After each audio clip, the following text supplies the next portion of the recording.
Andrew Breitbart said politics is downstream of culture, and he's right. Culture drives politics first. Politics is a lagging indicator.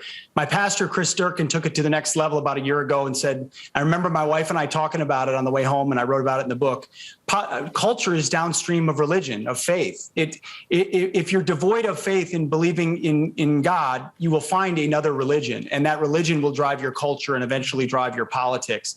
And in my particular case, the undertaking this endeavor was an extension of a learning process I've been on, where I thought politics was going to fix this. I wrote a political book in 2016. I thought, I'm really interested in politics. I'm get in the arena, fight for it. And then the deeper I dug, and I wrote a book called American Crusade, which in that book I said, someday I'm going to give my degree back when it's the right time. And it wasn't. I don't think my heart was where it needed to be. It wouldn't have had the maximum impact. But that was more about culture. So it went from politics to culture. And when you really strip it back, I mean, I've said this to my kids. If the Lord had called me to be a minister, I would have, but I know that's not my calling.